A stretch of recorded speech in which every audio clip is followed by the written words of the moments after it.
Bien, pues buenas tardes. Estamos ya nuevamente en clase de libros históricos. Recuerdo que el lunes acabé con un pequeño revoltijo de signos que tenían que presidir los epígrafes y que más o menos creo que no sé si os llegase a enterar bien. Yo lo que estaba diciendo es que con la teología de la historia o historia teológica se abría un nuevo apartado y lleva un signo que es como un guión así de subrayado, tal como está puesto en el guión vuestro.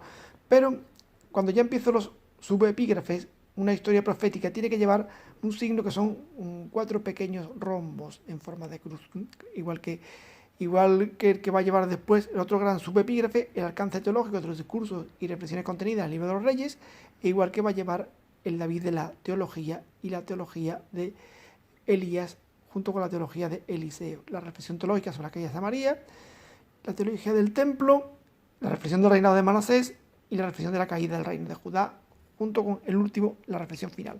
Todos esos llevan este signo de los 4 rombos en forma de cruz. Y después, dentro de algunos de ellos, hay otros pequeños apartados que llevarán un circulito hueco, circulito blanco. Bueno, vamos al alcance teológico de los discursos. No, perdón, este es el segundo. Vamos a una historia profética, que es el primer epígrafe que tenemos que explicar. De los 47 capítulos que componen los libros de los Reyes, 22 nada menos lo ocupan relatos que tienen como protagonistas a profetas. Los profetas, como ya hemos dicho en más de una ocasión, no solo revelan y señalan el curso y el sentido teológico de la historia, sino que al mismo tiempo pronuncian vaticinios, oráculos y profecías, lo cual forma parte de su ministerio profético. Estos vaticinios, oráculos y profecías van encontrando cumplimiento en plazos de tiempo más o menos largos. Así, la dicción de la monarquía en 2 reinos, primero de Reyes 12:15, es el cumplimiento del anuncio hecho por Agías de Silo en primero de Reyes 11:29-39. Aquí tenemos un anuncio cumplimiento a corto plazo, un anuncio vaticinio cumplimiento a corto plazo. El esquema literario vaticinio cumplimiento se encuentra 25 veces en primero de Reyes y 20 en segundo de Reyes. Fijaos bien, una cantidad muy importante que indica algo, indica que hay toda una red de vaticinios, oráculos y profecías que llevan aparejados sus correspondientes cumplimientos y constituyen una verdadera infraestructura literaria teológica que da a los libros de los Reyes, unidad, cohesión y dinamismo. Claro, están articulados en torno a un armazón formado por profecías que constan de vaticinio y después cumplimiento. Ese es el motor que mueve la trama, que mueve la acción en los libros de los Reyes. Entre los vaticinios y su cumplimiento se crean arcos de tensión en los que el lector espera el cumplimiento, que mantienen viva la atención del lector y le dan a la obra un cierto sentido dramático. Uno va leyendo y está esperando a que lo que el profeta ha dicho llegue a su cumplimiento. Y eso va creando una tensión narrativa que permite mantener activa la atención del lector. El arco de tensión entre vaticinio y cumplimiento puede abarcar tiempos muy distintos, no hay una proporción fija, a veces incluso hasta varias generaciones. Aquí tenéis una cita que lo podéis leer, primero de Reyes 13:2 a segundo de Reyes 23:16-18. Por ejemplo, cuando la muerte del al impío Manasés se le profetiza que el reino va a caer en manos de los babilonios, y esto no sucederá hasta varios reyes después. Se puede aparejar hasta distintos reinados. Otras veces se cumple de manera inmediata. Esta técnica para proponer el presente como cumplimiento y realización de una palabra pronunciada en el pasado es una figura histórico-literaria que llamaremos retroproyección de la historia. Si yo cojo y explico el presente como realización de una palabra profética pronunciada en el pasado, lo llamaremos retroproyección histórica. Consiste fundamentalmente en retrotraer al pasado el origen o la razón de ser de los acontecimientos actuales. No solo se usa en la literatura bíblica, sino también en otro tipo de literaturas históricas. La predilección por el esquema vaticinio-cumplimiento obliga a veces a los autores a formular vaticinios y profecías allí donde originalmente pudieron no existir. Es decir, que un autor puede leer un acontecimiento como algo que al ser un designio divino ha de ser profetizado con antelación. ¿Quiere decir ello que se hayan inventado los vaticinios para forzar los cumplimientos? No necesariamente, pero a veces, inspirándose en otros vaticinios, sí que han puesto algunos para que sirvan de preludio al cumplimiento de una determinada acción. Bien, esto no debe interpretarse, como decía, el que algunos vaticinios hayan sido creados para dar luz al cumplimiento, no debe interpretarse como un atentado contra el dogma de la inspiración o contra la verdad de la Biblia, ya que se trata sencillamente de un recurso histórico literario con intencionalidad teológica. O sea, los autores saben que Dios es el motor de la historia. Por tanto, todo lo que Él hace es fruto de su designio. Por tanto, Él está bajo su voluntad, y también entiende que los profetas son la voz de Dios y que Dios de una manera u otra debe haber advertido al pueblo formulándolo. Es un dogma que ellos mantienen, y por eso, aunque tienen muchos vaticinios realmente en su material, pueden incluso poner alguno que no esté para mostrar esta concepción de la historia que ellos tienen. Bien, en realidad, bajo esta forma de presentar los acontecimientos de la historia, se halla subyacente la convicción teológica de los autores sagrados, según la cual la historia en general, y muy específicamente la historia sagrada, no es más, lo acabo de decir, que el desarrollo y la realización de la palabra de Dios pronunciada periódicamente por su profeta. Claro, los que pronuncian esa palabra, los, digamos, interlocutores de Dios, son los profetas, son, digamos, sus mensajeros, sus transmisores. Dios es el dueño y señor de la historia. Todo lo que acontece no es más que la realización de su designio de salvación y el cumplimiento de su voluntad. Claro, esta idea que subyace pues en la teología deuteronomista. Bien, todo ha sido previsto y querido por Él. La historia no es fruto de la casualidad, como podría decir, por ejemplo, algún autor contemporáneo, aunque casi ningún historiador habla de una historia fruto de la casualidad, pero ni obra de la voluntad humana. El hombre no construye su propio destino ni construye su propia historia según el autor bíblico, sino que es producto y resultado de la palabra de Dios creadora y eficaz que Él pronuncia en el devenir de los acontecimientos y los va creando y los va modelando. Bien, ese sería el primer punto importante para que veamos hasta dónde llega la presencia profética y el planteamiento de aquellos que hablan al pueblo de parte de Dios, plasmado en la red de vaticinios cumplimiento que supone el motor de los eventos históricos. Vale. Alcance teológico de los discursos y reflexiones contenidas en el Libro de los Reyes. Esto ya es otro subepígrafe grande, y aquí lo dividiríamos en el discurso de Salomón, en el discurso del Señor. Entonces lo dividiríamos en dos apartados que subdividiremos con un círculo blanco. Discurso de Salomón, capítulo 8 del primer Libro de los Reyes. Está integrado por 5 unidades literarias estructuradas de forma concéntrica. ¿Por qué de forma concéntrica? Pues siempre que yo estructuro una cosa de forma concéntrica es porque quiero resaltar lo que hay en el núcleo y resaltar lo que hay en los extremos.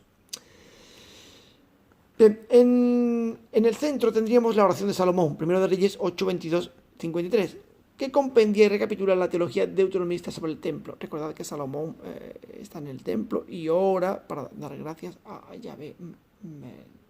Bien.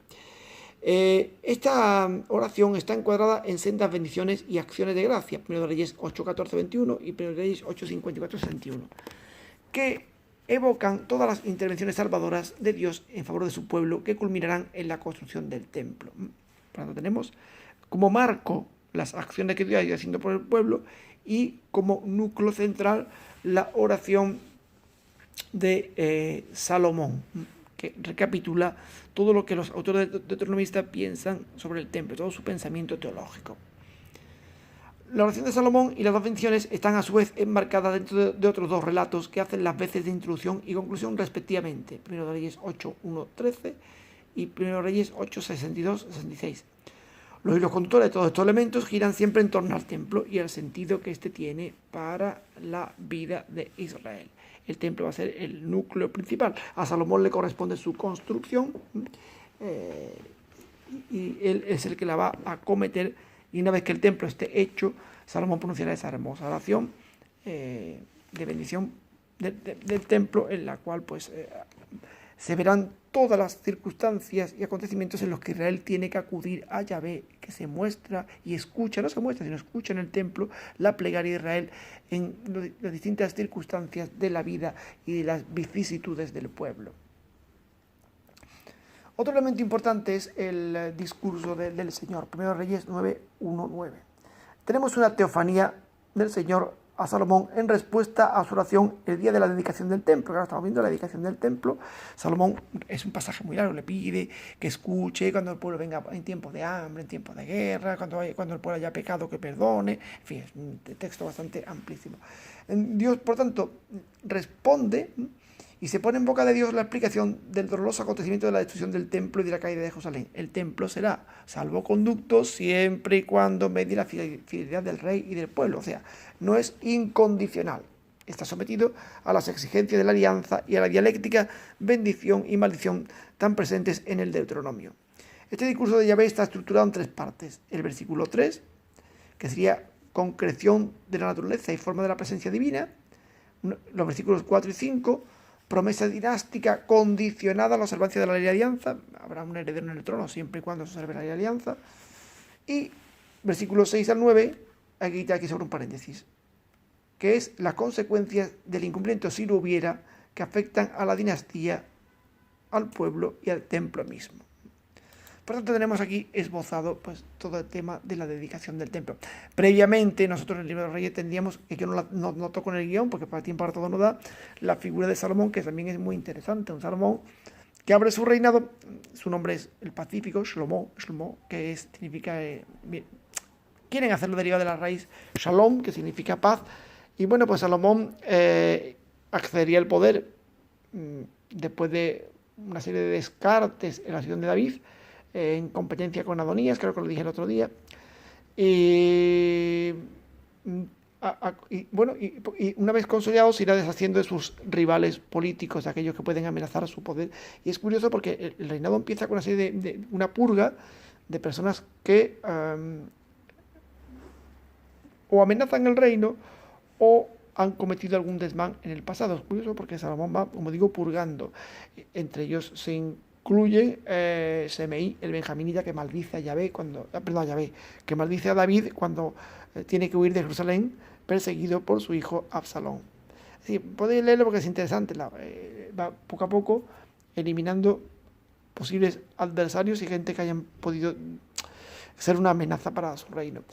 Interesante también es el sueño de Gabaón, en el que Salomón pues pide a Yahvé, Yahvé le concede que le pida algo, y él pide la sabiduría, una sabiduría que está destinada a ejercer el gobierno sobre el pueblo. El ciclo de Salomón es interesante porque, como digo, tiene esa primera parte un tanto violenta, pero después un reinado pacífico en el que aparecen los principales elementos de Salomón. Salomón como sabio, todo muy centrado en su capacidad para resolver enigmas, proverbios, sentencias, que era lo que en el próximo Oriente Antiguo se consideraba el perfil del sabio, ¿no? Que incluye pues la visita de la reina de Saba, que le propone sus enigmas, etcétera, etcétera. Salomón como constructor, que construye el templo nada menos, que construye su palacio, que construye determinadas obras de infraestructura. Y el último periodo, que ya lo habíamos otro día también, que es el periodo de las sombras del reinado de Salomón, o de la decadencia de Salomón, en la cual, por sus matrimonios con mujeres extranjeras, acabará amenazando a Israel con caer en la idolatría, porque construye pequeñas capillas y templos a sus mujeres para sus dioses. Bueno, tiene la figura de Salomón, que la ha tratado aquí menos, pero es muy interesante el sueño de Gabaón, que os recomiendo su lectura. Menos que están hechos leyendo estas cosas. Bien, pues vamos a ver el David de la teología. Decía otro de los grandes epígrafes. En Reyes, David ya no solo es el rey ideal, esta figura correspondía a los libros de Samuel. En Reyes, David se ha convertido en el paradigma y prototipo con el que se juzga a todos los reyes. Y bueno, porque me diréis, bueno, sí, pero en Reyes ya David prácticamente no aparece cuando se va a morir, que está cuidando a la sunanita, cuando le transfiere el trono a Salomón, sí, pero la figura de David planea en todos los libros de los reyes, porque él va a ser la vara de medir con la que se van a comparar todos los reyes. Ya no estamos pues ante un David vivo de carne y hueso, con sus faltas, con sus debilidades, con sus virtudes, sino ante un ser abstracto, prototipo del cumplimiento de la voluntad de Dios, que hace lo que el Señor aprueba y se entrega a él con todo su corazón. Bueno, ¿y esto cómo funciona? Pues, el David real sí es un David piadoso, sí es un David que se entrega al Señor, es un David que lo busca, pero también un David que cae, que es frágil, que peca. Es el ser humano enfrentado a su vida de fe. Pero una vez que David ya no está, los autores releen la figura de David, no ignorando sus debilidades, lo proponen como monarca ideal y hacen de él un constructo para que los reyes se fijen en él, un espejo en el que mirarse para poder ser fieles a Yahvé. Esta imagen ideal la pueden haber extraído los autores del Salmo que se pone especialmente en su boca, el Salmo 18, que es un canto de confianza en Dios que ha salvado a David de todo peligro. Y esta acción salvadora se justifica por el buen comportamiento del rey. Lo tenemos en 2 Samuel 22, 21, 17. Por tanto, David ha sido, comparado el Salmo, lee del Salmo y verá cómo hay David da gracia por haber sido librado, por haber sido salvado en todo peligro. Y ha sido salvado porque él fue fiel a Yahvé y no se echó atrás de ese comportamiento. Bueno, continuamos con la figura de David. No quiero alargar más el vídeo porque si no después es difícil de cargar. Ahora seguimos viendo estas cosas. Hasta dentro de un momento.